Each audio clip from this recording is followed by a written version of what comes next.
विनंती करतो. तुम्हाला सर्वप्रथम सांगू इच्छितो की यांनी अकोल्यामधून बाळासाहेबांचं खूप मोठ्या प्रमाणात काम केलं. तिथले जे ख्वाजागरी कमिटीचे लोक होते त्यांना पण त्यांनी हे केलं. अस्सलाम वालेकुम रहमतुल्लाहि वबरकातुहू. जय भीम जय मीम. हमारी कमेटी हज़रत ख्वाजा गरीब नवाज कमेटी जो है हमेशा बाबा साहब अम्बेडकर का एहसान मानती थी, मानती है और मानती रहेगी. आज हिंदुस्तान में ऐसा लगता है कि एक समुदाय को डराया जा रहा है या मारा जा रहा है, नहीं, बल्कि बाबा साहब अम्बेडकर के संविधान को नुकसान पहुंचाया जा रहा है. और हमें हमारे नेता दौलत खान साहब को दिल्ली नहीं पहुंचाना है, बल्कि जिस संविधान को दिल्ली से निकाला जा रहा है उस संविधान को हमें दिल्ली पहुंचाना है. ये हमारी और आपकी जिम्मेदारी है. एक ज़माने में बाबा साहब अम्बेडकर को कलकत्ता से मुसलमानों ने अपने कंधे में बिठाकर लोकसभा में पहुंचाया था. अब वो एहसान उतारने का वक्त है कि हमारे दलित भाइयों को एक मुसलमान को कंधे पे बिठा के दिल्ली पहुंचाना है. और हमारी कमेटी संविधान का इतना इज्जत करती है कि जो आज मुसलमानों को अजान का हक मिला, बच्चियों को बुर्के का हिजाब का हक मिला, मुसलमान को दाढ़ी और टोपी का हिंदुस्तान में हक मिला, ये हमारे बाबा साहब अम्बेडकर की देन है. और मुसलमान की भी जिम्मेदारी ये है आज उनके एहसान को ध्यान में रखते हुए जहां जहां से बाबा साहब अम्बेडकर के कैंडिडेट यानी प्रकाश अम्बेडकर साहब के कैंडिडेट खड़ रहे उन तमाम कैंडिडेट को दिल्ली पहुंचाना है. हमें अपने नेता के लिए तो काम करना है, मगर अपने नेता के साथ में हमें हमारे संविधान के लिए भी काम करना है. ये हमारी और आपकी सोच होना चाहिए. लोगों को ऐसा लग रहा है कि सिर्फ एक समुदाय को, मुसलमान को नुकसान पहुंचाया जा रहा है. मैं वापस आपको कहना चाहता हूं, ये आज मुसलमान को नुकसान पहुंचा रहे हैं, कल फिर दलित समुदाय को नुकसान पहुंचाएंगे. जब किसान मोर्चा उठता है तो मुसलमान नहीं उठता है, और जब मुसलमान उठता है तो किसान नहीं उठता है. मगर हमारी और आपकी जिम्मेदारी है कि आज मुसलमान उठा है तो दलित समुदाय भी उनके साथ में उठे.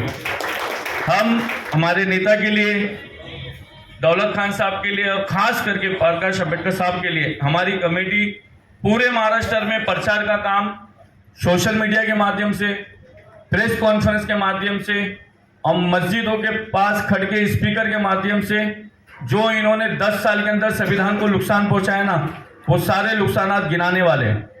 जो आर्टिकल 14, आर्टिकल 15, आर्टिकल 29 को इन्होंने खत्म करने की कोशिश करे ना, वो सारे बात हम जो संविधान में हमारे को मिला था वो इनका खत्म करने की जो कोशिश कर रहे हैं ना, वो सारी बात हम मस्जिदों के पास, मंदिरों के पास, बुद्ध विहारों के पास हमारी कमेटी की तरफ से हम मेहनत करेंगे.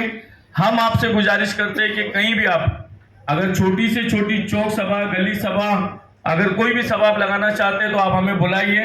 हम संविधान के दायरे में रहते हुए हमारे नेता को दिल्ली तक पहुंचाने का काम करेंगे. मैं आपसे फिर विनती करता हूं कि हमें दौलत खान साहब को नहीं पहुंचाना है दिल्ली, हमें संविधान को पहुंचाना. पहुंचाएंगे ना सब लोग? हमें किसानों की लड़ाई लड़ना है, हमें जवानों की लड़ाई लड़ना है, हमें दलितों की लड़ाई लड़ना है, हमें मुसलमानों की लड़ाई लड़ना है, और लास्ट में कहूंगा कि हमें हमारे संविधान की लड़ाई लड़ना है. आज प्रकाश अम्बेडकर साहब वही एक वाइस शख्स है जिन्होंने मुसलमानों के बारे में सोचा है, जिन्होंने दलित समाजों के बारे में सोचा है. वरना 148 सीट में चाहे शिंदे गुट हो या उदय ठाकरे गुट हो, किसी गुट ने भी मुसलमान को टिकट नहीं दी. ये प्रकाश अम्बेडकर साहब का हमारे पर एहसान है कि उन्होंने हमारे खान साहब को चुना. अब हमारी आपकी जिम्मेदारी है कि हमारे खान साहब को हम दिल्ली पहुंचाएंगे ना. और मेरी आपसे विनंती, आप जहां भी सभा ले, आप हमें 1 घंटा 2 घंटा पहले बता दें. हम इंशाल्लाह हमारी गाड़ी के साथ पहुंचेंगे.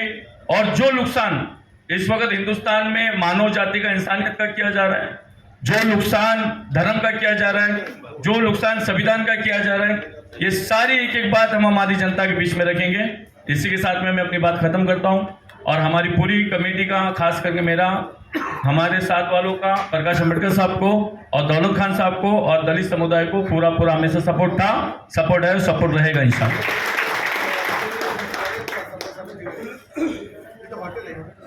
ईसुपाई धन्यवाद. या ठिकाणी